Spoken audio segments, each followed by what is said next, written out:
(2022년 6월 9일) 목요일입니다. 오늘도 하나님의 말씀 속에서 어떻게 살아가야 될까를 생각해보고 묵상하고 기도하고 그렇게 살아갑니다.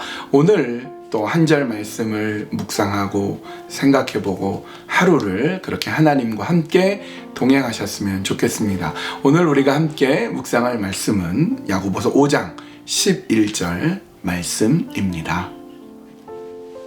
야고보서 5장 11절 보라, 인내하는 자를 우리가 복되다 하나니 너희가 욥의 인내를 들었고 주께서 주신 결말을 보았거니와 주는 가장 자비하시고 긍휼히 여기시는 이시니라. 여러분은 욥을 아십니까? 욥하면 무엇이 떠오릅니까? 온갖 고난 속에서 그 고난을 이겨낸 사람, 욥. 그렇게 우리는 알고 계시죠? 당대 동방에서 가장 부자이고 엄청난 축복을 받았던 욥이 어느 날 굉장한 어려움에 처하게 됩니다. 엄청난 재산들 싹 없어지고 심지어 자녀들까지도 불행하게도 죽고 본인에게는 정말 말할 수 없는 악창, 질병, 피부병이 나서 기와로 긁어야 되고 정말 어려움 가운데 있었던 사람이 욥이었습니다. 그런데 그 욥이 끝까지 인내함으로 인하여서 하나님의 축복을 받고 재산이 2배로 늘어나고 자식도 그 수 그대로 생겨나게 되어서 굉장히 은혜 가운데 결말을 맺었다 하는 것이 욥기입니다. 우리는 그렇게 알고 있죠. 그런데 여러분, 욥기를 읽어보면요, 좀 달라요. 우리가 알고 배웠던 욥의 모습과 좀 다릅니다. 제가 예전에 바이블 히스토리라는 책을 쓰기 위해서 모든 성경을 창세기부터 요한계시록까지 다 이렇게 분석하고 해석하는 그런 책을 이렇게 쓴다고 욥기를 다 읽어봤습니다. 아주 찬찬히 여러 버전으로 다 이렇게 읽어보는데요. 우리가 알고 있는 욥, 하나님 앞에 죄를 범하지 않으려고 하고 원망하지 않으려고 인내하는 욥의 모습이 있어요. 1장, 2장까지 있습니다. 그런데 3장부터 읽으면요, 3장부터 41장까지는 정말 읽기 힘듭니다. 욥의 세 친구가 나옵니다. 엘리바스, 빌닷, 소발, 이 세 친구가 와서 욥의 그 형편을 보고 막 울어줘요. 일주일 동안 같이 침묵으로 같이 울어주다가, 그리고 이제 3장부터 서로 욥에 대해서 막 비난해요. 이 세 친구가 돌아가면서 비난하는데요. 너 뭐 잘못한 거 있지 않냐? 솔직히 하나님 앞에 뭔가 죄 지은 거 있지? 막 닥달을 하면요, 욥이 하나도 지지 않아요. 절대 지지 않아요. 자기가 의롭다고 막 얘기하고요. 어떤 때 막 하나님 원망하기도 하고 이런 것들을 보게 됩니다. 그 읽기가 되게 힘듭니다. 여러분, 욥이라는 인물이 인내의 인물이 아니고요, 욥기를 읽는 여러분이 인내의 사람이에요. 정말 읽기 어렵습니다. 그러다가 이제 엘리후라는 한 젊은이가 듣다 보도 못해가지고 딱 나서서 이 세 친구와 욥에 대해서 아주 따끔하게 충고를 하죠. 그리고 드디어 폭풍 속에서 하나님께서 나오셔서 욥과 대면하여 말씀을 나누는 장면이 나오고, 결국 욥은 회개하고 이제 욥기 마지막 42장에서는 완전히 이렇게 반전이 이루어지는 것으로 끝나게 됩니다.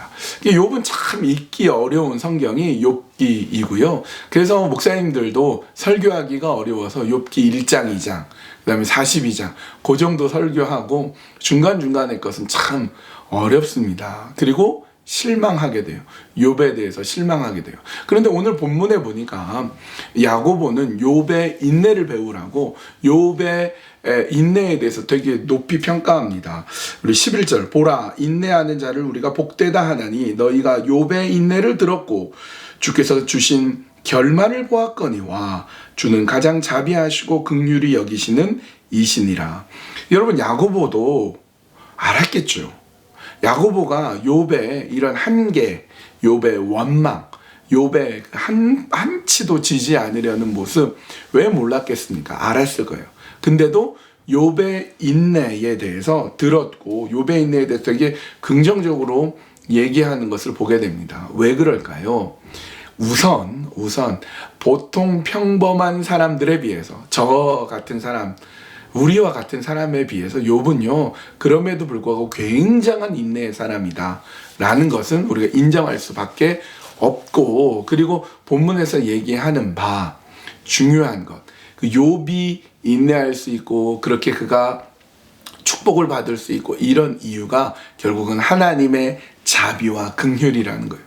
중요한 건 하나님의 자비와 긍휼이 욥의 그 3장부터 41장까지 쭉 이어지는 그 긴 내용에 그 욥의 불평, 욥의 그 마음속의 쓴뿌리 이런 것들을 다 들어주시고 다 참아주시고 긍휼과 자비로 들어주셨더니 결국 두 손을 들고 항복한 욥이 하나님 앞에 겸비하게 섰다라는 것을 보여주는 그런 말씀인 것입니다. 그러므로 욥도 훌륭하지만 욥의 인내 배워야 되지만 욥을 욥답게 만들고 욥을 인내하게 만드신 그 하나님을 우리는 더욱 바라봅니다. 그 하나님의 자비와 그 하나님의 긍휼하심 앞에 오늘도 우리는 나아갑니다.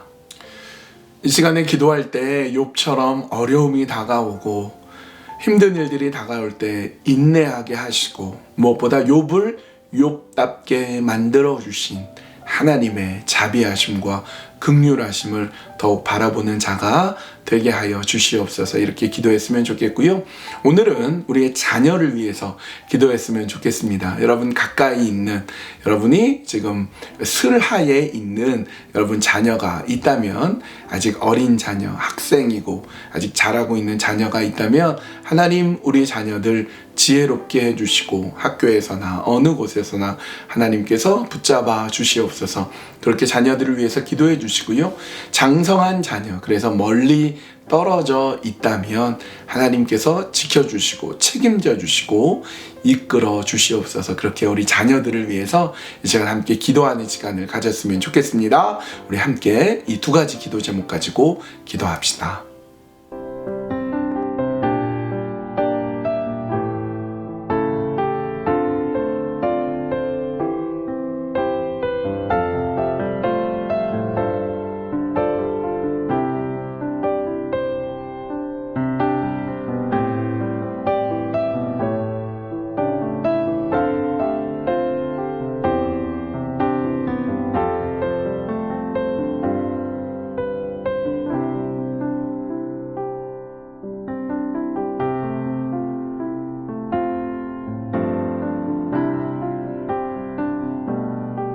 하나님, 오늘 우리에게도 욥처럼 여러 가지 어려움이 다가올 때가 있습니다. 힘들고 아프고 어려움 속에서 어찌해야 될 바를 모를 때 하나님 원망하지 않게 해주시고 욥처럼 인내를 배우게 하여 주시옵소서. 하나님의 자비와 긍휼하심이 욥을 끝까지 보아주시고 끝까지 지켜주시고 끝까지 함께 해주셨음을 우리는 압니다. 하나님, 그 하나님의 자비하심, 아버지의 긍휼하심, 아버지의 인도하심을 우리가 놓치지 않는 믿음의 사람들, 인내의 사람들 되게 하여 주시옵소서.